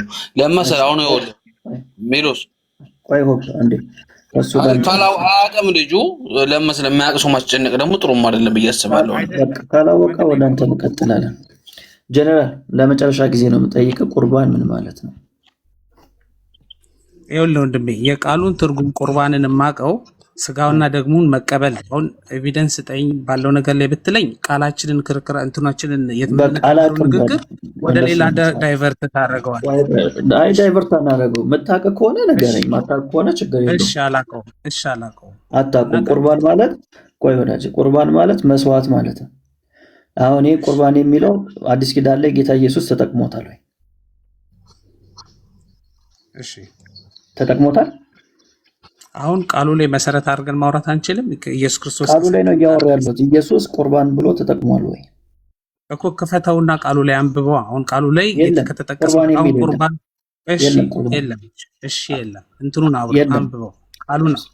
እሺ እኮ የለም ማለት በቃ የለም ማለት አንደኛ ቃሉ ቆይ እንዴ ዝም ብሎ ማለፍ እኮ የለም ወዳጄ።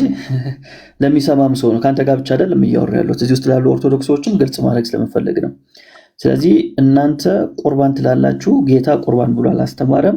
በአዲስ ኪዳንም የጌታ እራት ቁርባን ተብሎ አልተጠራም፣ መስዋዕት ተብሎ አልተጠራም። ስለዚህ የእናንተ ሀሳብ ነው፣ ቃሉ ላይ ነው የጨመራችሁት ማለት ነው።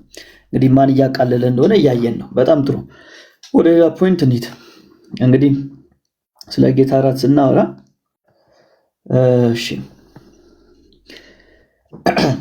የጌታን እራት የሚወስደው ማን ነው?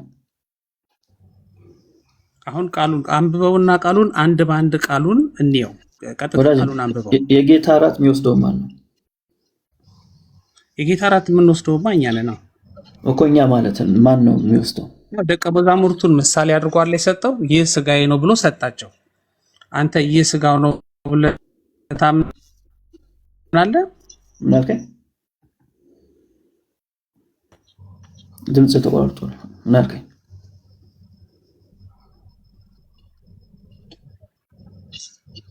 ሄሎ ወይ ድምጽ ተቋርጦ። ሲበሉም እንጀራውን ቆርሶ ባርኮ ሰጣቸው። ይህ ስጋዬ ነው አለ ይላል ክርስቶስ። ይህ ስጋዬ ነው አለ እና እኔ አሁን ይህ ስጋው ነው ብዬ እቀበላለሁ። አንተ ይህ ስጋው ነው ትላለህ እና እኔ ምንድን ነው ብዬ ነው የምቀበለው? ይህ ስጋው ነው ብለህ ትቀበላለህ? ምንድን ነው ብለን ነው የምንቀበለው ታዲያ? ምንድን ነው የምታወራው ወዳጄ? መጀመሪያ ምን እንደምንለው ወቅ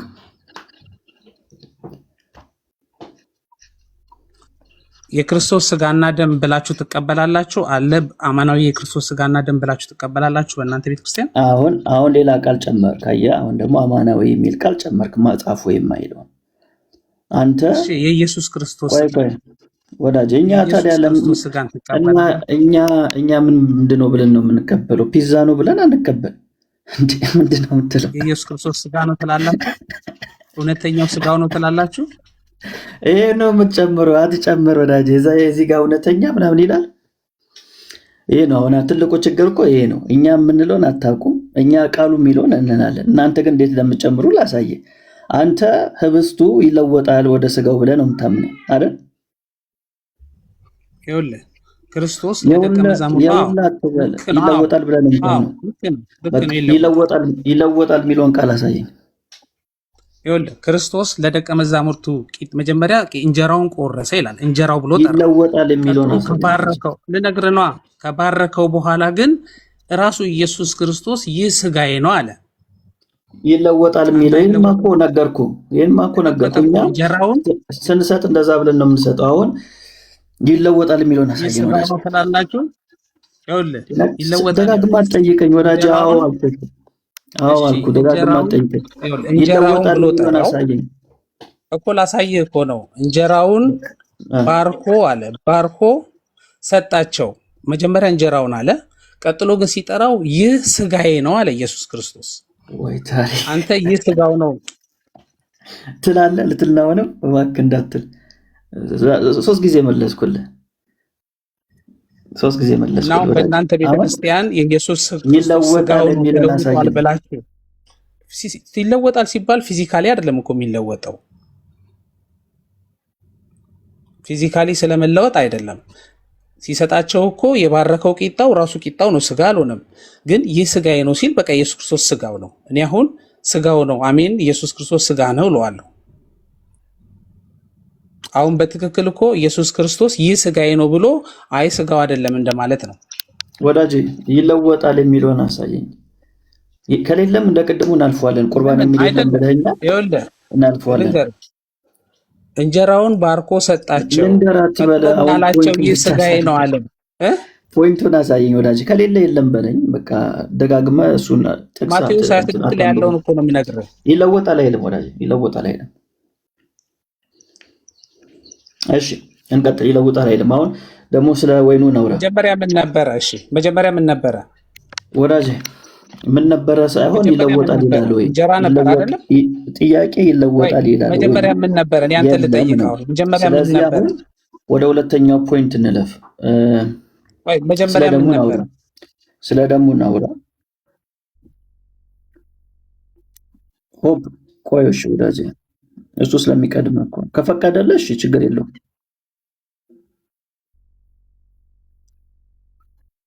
ችግር የለውም። እሱ ከፈቀደልህ ከአንተ ጋር መቀጠል ስለቀደመ ነው። መቀጠል ትችላለህ፣ ግን የጀመርነውን ነገር አልጨረስንም። ግን እቀጥላለሁ ካልክ ችግር የለውም።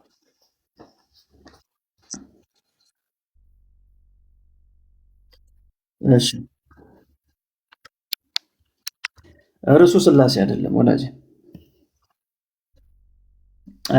አውቀዋለሁ ጥያቄ ስላሴ የሚለው ቃል የለም፣ ግን አንተ ተቀበሏና እቺን እኮ የቆየንባት ነች ወዳጄ። አይደለም መሰለህ ሚሉስ አሁን የምጠይቀው ነገር ይህንን አምጣልኝ፣ ያንን አምጣልኝ፣ ይህንን አምጣልኝ፣ ያንን አምጣልኝ ስለምትል እሺ አንተ ስላሴ የሚለውን ትቀበለዋል አትቀበለውም ማለት ባጭሩ እኮ ምን ለማለት እንደፈለክ እኮ ነገር ወይ ደግሞ አንድም ሶስትም እኔም መንፈስ ቅዱስም አብም ወልድም ጌታ ነኝ የሚልበትን ማስረጃ ስጠኝ። በቃ ባጭሩ ወዳጄ ለዛሬ ሙስሊም ሆኛለሁ። ሶሪ በቃ ሙስሊም ከሆንክ በቃ ከሱ ጋር ልቀጥል፣ ከኦርቶዶክስ ጋር ልቀጥል።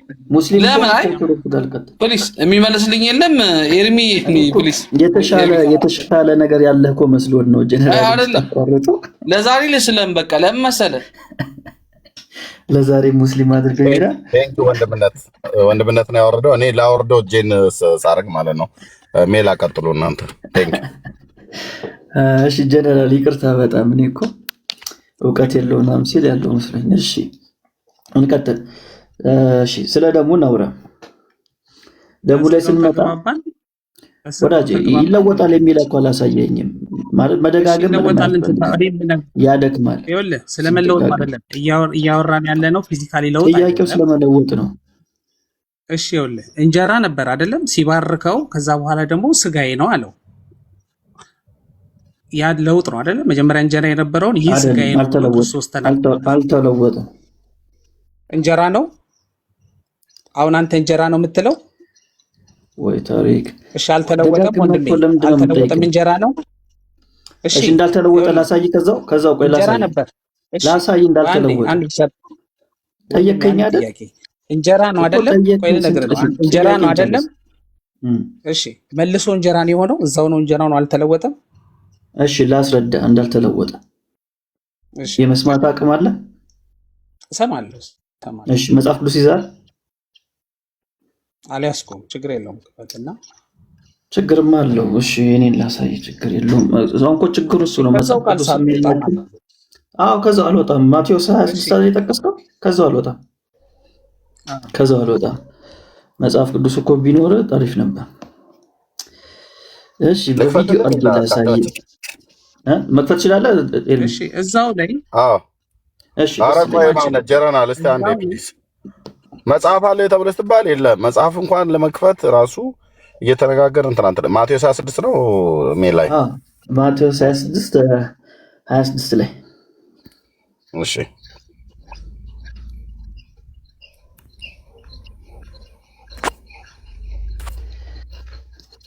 እስቲ ጀነራል አንብቡ፣ ቢያንስ አንብቡ እስቲ። ስታዩም ጥሩ ነው ስታነቡ። ጀነራል ችግር የለውም አንብበው። ኧረ አንብብ ወዳጄ። እንዴ መጽሐፉም የለኝም። ቢያንስ አንብበው ወዳጄ። እንዴ ቃሉን ለማንበብ ግብዣ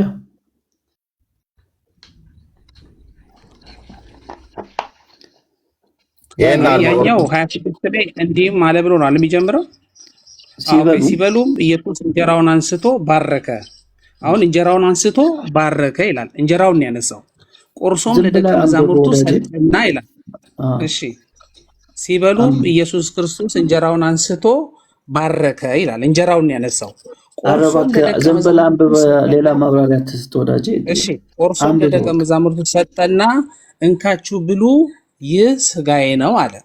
ቀጥል 27 ለምን አሁን የኛውን ሳንግባባ ወዴት እንቀጥላለን? ቆይ ወዳጄ ቆይ ላሳይህ እኮ ነው። ተረጋጋ። ቀጥል። ይህ ስጋዬ ነው አለ። ተግባባን? በዚህኛው ጠየከኛ ልመልስልህ እኮ ነው ወዳጄ። አንብብ። ቀጥል። የኛውን ሳንግባባ ወዴት እንሄዳለን ወንድሜ?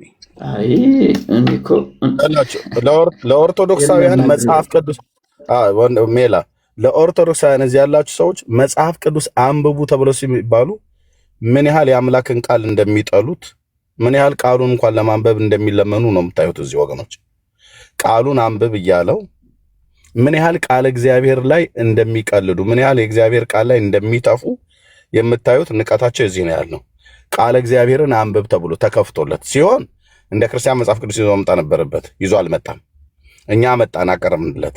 አንብብ አለው። ቁጥር 26ን በጭንቅ አነበበው። ቁጥር 27ንም አንብብ አላለቀም አለው። አያነብም። አያችሁ፣ ሰይጣን በእውርነት ትውልዱን ሲመታ ቃል እግዚአብሔር እንኳን ለማንበብ እንኳን ፈቃደኛ አይሆኑም። እዩት፣ አሁን ሁለት እድል እንሰጥሃለን።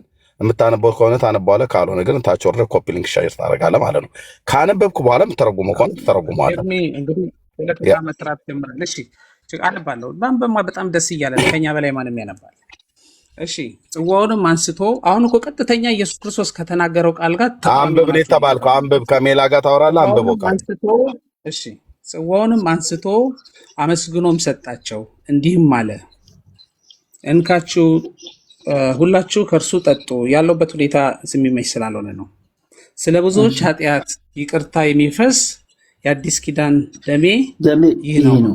እሺ እዚህ ጋር ደሙ ተለውጧል ወይም ወደ ደም ተለውጧል? አዎ ወደ ይሄ ስትለው እኮ ቀጥታውን ደም ሆነ አይደለም። ገብቶኛል። እሺ ችግር የለውም ግን ተለውጧል ወደ ደሙ። አዎ እሺ ከተለወጠ በኋላ ወይንም ብዬ መጥራት እችላለሁ? አትችልም። እሺ ቀጣይ ቁጥሩን አንብብልን። 29 አንድ ጊዜ ቆይ አትችልም ብለሃል። ቁጥር 29 ነው ብለሃል። አድምጠኝ፣ እኔን አድምጠኝ። ሰማሁ። ቁጥር 29 ነው። ቁጥር 29 ነው። ክርስቶስ ይኸውልህ፣ ቁጥር 29 ነው ከተናገረው ቃል ይኸውልህ፣ እየወረድክ ወደ ታች ብትሄድ እኮ ምንድን ነው የምታደርገው? መጀመሪያ በላይኛው ሳንግባባ ወዴት ትሄዳለህ? ወዳጄ አይቻልም ብለኸኛል። ከተለወጠ በኋላ ወይን ተብሎ አይጠራም ብለኸኛል። ጌታ ምን ብሎ እንዲጠራው ቆይ፣ ኧረ ተረጋጋ። ኧረ በስመ አብ ሚውት እንድናደርግ ለምን ትፈልጋለህ ወዳጄ? ገብቶኛል እኮ በቃ ሀሳብ እንደፈረሰ ስለገባህ ነው። ቁጥር 29 ላይ ነገር ግን እላችኋለሁ በአባቴ መንግስት ከእናንተ ጋር ከዚህ ከወይን ፍሬ አለቀ። የወይን ፍሬ ብሎታል፣ ደሜ አላለም። ስለዚህ ከተለወጠ በኋላ ወይን አይባልም ያልከው ነገር ጌታ ኢየሱስ አፍርሶታል። ወይን ፍሬ ነው ያለው። አለቀ። ኤርሚ ሀሳብ ካለ ጨምርበት። ወዴት ትሄዳለህ አሁን? ወዳጄ መጽሐፍ ቅዱስ እንኳን አንብብ ተብላችሁ ስትለመኑ እዚህ ቁጭ ብላችሁ የምትለመኑ ሰዎች ማለት ነው። ደግሞ ከኛ በላይ አንባቢ ያለ አላለን። ሰይጣን በቃ በኦርቶዶክስ ቤተክርስቲያን ስሩን ሰዶ የእግዚአብሔር ህዝቡ ቃል እግዚአብሔርን እንዳያነብ በእውርነት ተመቶ የተቀመጠ ህዝብ ማለት የኦርቶዶክስ ተዋሕዶ ክርስቲያን ህዝብ ነው። ቃል እግዚአብሔርን አታነቡም። ካህናቶቻችሁ አንብቡ ብሎ አያበረታቷችሁም። እናንተም አታነቡም። እንደው ጥቂቶች የሚያነቡ ቢኖሩ እሱም እንኳን እዚህ ስመጡ አንብቡ ተብሎ አይባልም። ሲጀምር እዚህ ክፍል ላይ ለወጠው ብሎ የሚል ቃል የለም። ኦኬ፣ ለወጠው የኦርቶዶክስ እንትን መረጃ አልባ የሆነ እውቀት ነው። ጌታ የለወጠው ነገር የለም። ለወጠ እንኳን ብለው ካሉ ከለወጠው በኋላ ወይኑን ወይን ተብሎ ይጠራሉ ብሎ ሲለው ቅድም አይጠራም አለ። ጌታ ግን ከለወጠው በኋላ እናንተ ለወጠው ብለህ ካልክ በኋላ ይህ ደሜ ነው ብሎ ካለ በኋላ ለውጦታል አልክ። ከለወጠው በኋላ ግን ነገር ግን ይወላችኋለሁ በአባቴ መንግስት ከእናንተ ጋራ ከዚህ የወይን ፍሬ ነው እንጂ ያለው ከዚህ ደሜ አላለም። አየህ፣ ከዚህ የወይን ፍሬ አዲሱን እስከምጠጣበት እስከዚያን ቀን ድረስ ከዛሬ ጀምሮ አልጠጣውም አለ። የምን ወይን ፍሬ? ኢየሱስ አልለወጠም። ኦኬ፣ እናንተ ናችሁ ለወጠ ብላችሁ እውር ድንብሩ የወጣ ትርጓሜ ተርጉሙት ማለት ነው።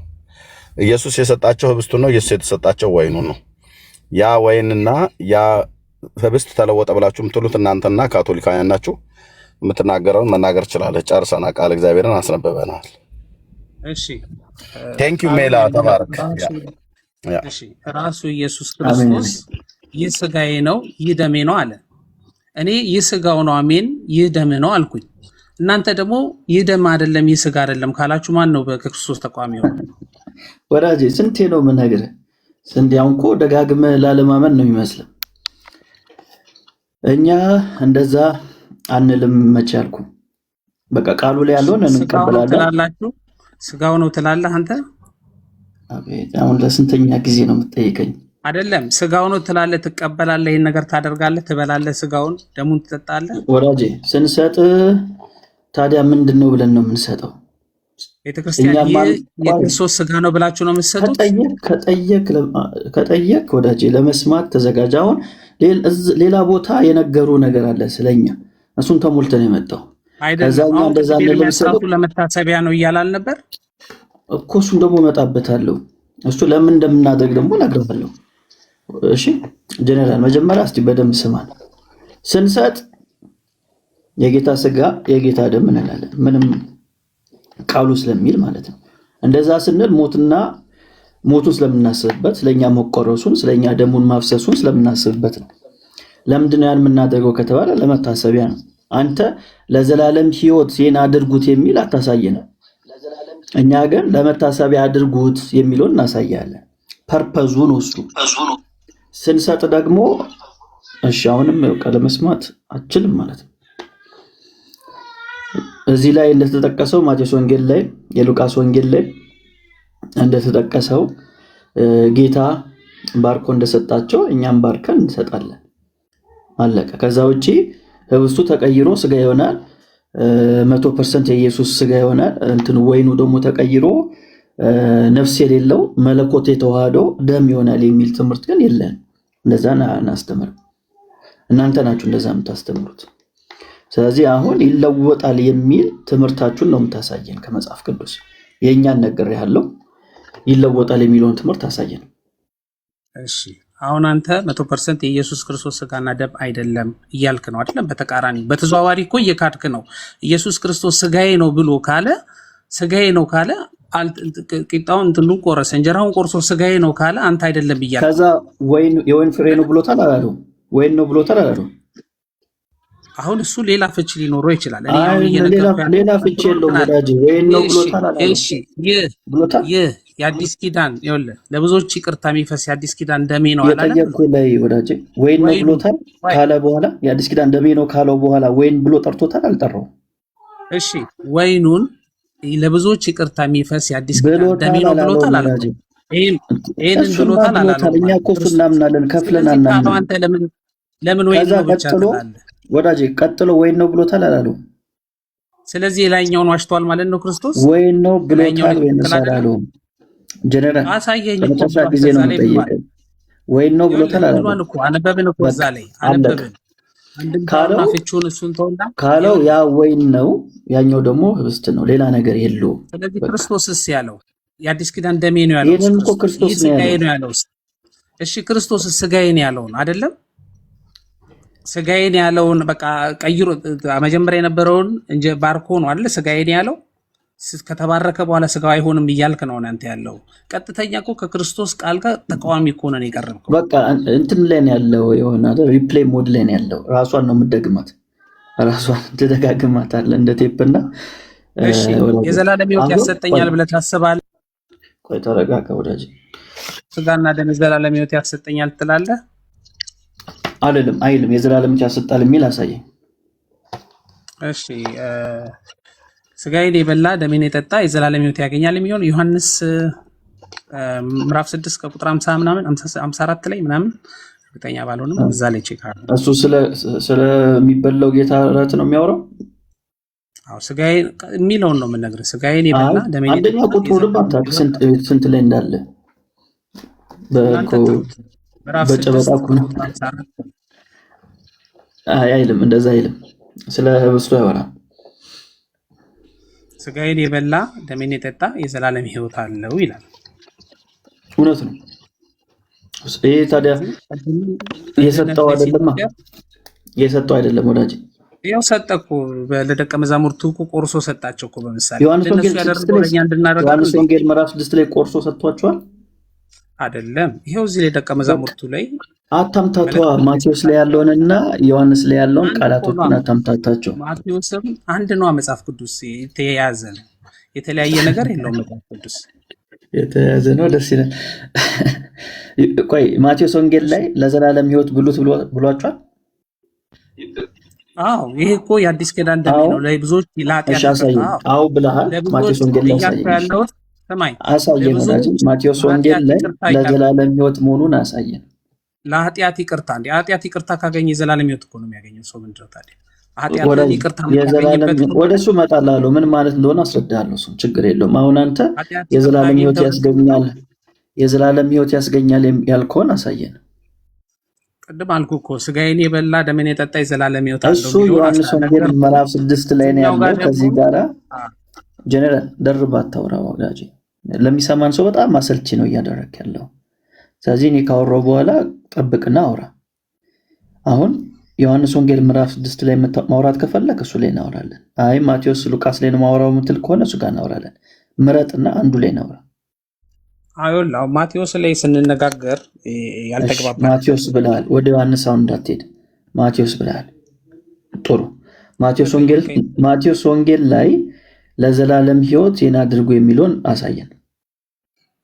ስለ ብዙዎች ኃጢአት የሚፈሰው የአዲስ ኪዳን ደሜ ይህ ነው አለ እኮ ራሱ። ኃጢአትን ይቅርታ ማግኘት ምን ማለት ነው? ስለዚህ ኢየሱስ ሳይሰቀል ደሙ ፈሷል እያልከኝ ነው? አዎ እሱ እኮ ነው የሰጠው። እኛ እኮ የምንከተለው ክርስቶስን ነው። ይኸውልህ ኢየሱስ ሳይሰቀል ደሙ የሚፈስ ከሆነ ለምንድን ነው የተሰቀለው? ኦልሬዲ ከፈሰሰ ደሙ። ቆይ አንተ አሁን ቅድም ምን አልከኝ? ስጋው ነው የጠየቅኩ ላይ ብቻ ፎከስ አድርግ። እሺ የጠየቀኝ ኢየሱስ ክርስቶስ ደሙ ከፈሰሰ ለምንድን ነው መሰቀል የሚያስፈልገው?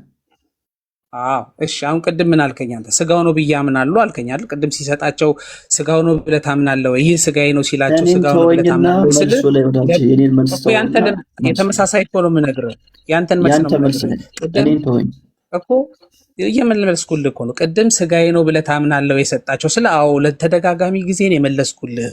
ስጋው ነው ብለን እናምናለን ብለህ አልከኝ። እሺ ታዲያ በነጋታው ነው አለ የተሰቀለው። ሐሙስ ዕለት ነው የሰጣቸው። ለምን ራስ ላይ ፎከስ አድርጋ ታወራ ወዳጄ? ያንተ መልስ ነው እንጠብ። የኔን መልስ ማቋለሁ እኔ ያወራለሁ። ስለ ራሴ ነው ያወራለሁ። አሁን አንተ ኢየሱስ ሳይሰቀል በፊት ደሙ ፈሷል ብለሃል አይደል? አንተ ሳይሰቀል በፊት ስጋው ነው ለምን አልክ? ያው እኮ ነው። አይ ክርስቶስ ነው ያለው። እኔ ለምን እንዳልኩ ልንገር ወንድሜ። እኔ ለምን ስለሆነ አንተ ቀጥል። ለምን ስጋው አልክ ነው አይደል የምትለኝ ወንድሜ? ልንገር ክርስቶስ ስላለ። እሺ ጀነራል አንደኛ ቆመ የራስን እምነት የማውራት አቅም ከሌለ ከባድ ነው የሚሆነው ለዲስከሽን። ኦኬ ስለአንተ ስትጠየቅ ስለአንተ አውርተህ መጨረስ ነው ያለብህ።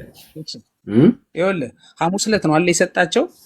ይኸውልህ እንጀራውን ቆርሶ ባርኮ ቀድሶ ሲሰጣቸው ይህ ስጋዬ ነው አለ የሚለውን አነሳን አይደል? ይህ ስጋዬ ነው ብለህ ታምናለህ ወይ ስለው በጣም ተደጋጋሚ ጊዜ ነው የነገርኩህ ስጋው ነው ብዬ አምናለሁ አለ። ኦኬ እኔን ደግሞ ደሙ ነው እንዴት ብለህ ትላለህ ሲለኝ እንግዲህ ሐሙስ ዕለት ነው የሆነው። ሳይሰቀል ሳይፈስ በፊት ደግሞ እንዴት ፈሰሰ ትላለህ እያለኝ ነው። እሱ ራሱ ሳይቆረስ ስጋው ለምን እንዴት ስጋው ነው ሊል ቻለ? አሁን አያምንም ማለት ነው ያለ። እኔ ለምን አልኩ ሲለኝ ግን እሺ ጀነራል እንደሱ ነው ማለት አሁን ቆይ አንዴ ያዴን እሺ ልመልስ። ቆይ አንዴ ስሜት ያቱ ኦኬ ስለአንተ ስትጠየቅ ስለአንተ አውራ ነው። አሁን ስለአንተ ማውራት ሲያቅት ሰው ጋር ሄደህ ስትደበቅ እምነት መልስ እንደሌለው ነው አሁን ለሰሚው ሰው የሚገባው። ለምን እንዳልኩ ልንገርህ። ስለዚህ ቆይ አንዴ አሁንም አትቸኩል ወዳጅ። አሁን በጣም ቸኩልሃል። ኦኬ ሶ ተደማምጠህ በስርዓት ስትጠየቅ ስለ ራስህ እምነት የማውራት አቅም አለ? አዎ በደንብ ኦኬ በደንብ ሰምታችሁታል። አሁን ሲጠየቅ ከዚህ በኋላ የራሱን እምነት የተጠየቀውን ጥያቄ ይመልሳል ብለን ኤክስፔክት እናደርጋለን። እሺ ሜላ ፈቃደኛ ነኝ ብሏል። ደግመ ጠይቀውና ከዛ ይቀጥል።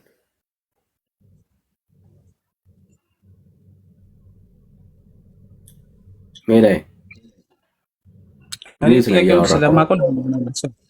አይ ቆይ እሺ ኢየሱስ ከመሰቀሉ በፊት ደሙን አፍስሷል ብለኸኛል አይደል? ደሙን አፍስሷል ባይሆን ደሙን ሰጥቷል እኮ። ደሙን ስለ ደሙን እየነገራቸው ይሄ ደሙ እንደሆነ እየነገራቸው ነው። እና ምን ማለት ነው ደሙን ሰጥቷል ማለት? በቃ አይደለም ደሙ ነው እያልኩ ነው። አሁን ደሙ ፈሷል እኮ ደሙ ሳይሰቀል በፊት ከዓርብ በፊት ደሙ ኦልሬዲ ፈሷል ማለት ነው። ሌላ ነገር እኮ አይደለም አይደል? እሺ ቀጥታ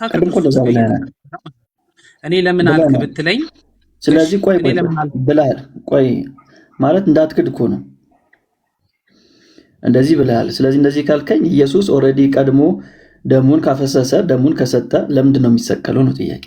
እሱን ነው መልሰን ኢየሱስ ክርስቶስ ይህ ደሜ ነው ካለ እኔ ይህ ደም ነው ነው ከክርስቶስ ቃል አልወጣም። እሱን አልጠየቅኩም ወዳጅ። ደሙን አስቀድሞ ከሰጠ መሰቀል ለምን አስፈለገው? ለኛ ምሳሌ እንዲሆነን እኮ ነው ደቀ መዛሙርቱ የሰጠው። መሰቀል ለምን አስፈለገው? ያንን ነገር ተከተለን ክርስቶስ እኮ ነው አምላክ ነው የሚለውን ቃል ነው የምንቀበለው። አሁን መልስ የለም ወዳጄ። አንተ ስጋው ነው ብለሃል አይደል? ሰማን 400 ሰው ሰማ ወዳጄ። ምንም መልስ እንደሌለ ሰማን። እኔ ክርስቶስ ቃል ላይ ቆሜ ነው ምን ምንም አልቆምክም ወዳጄ። እኔ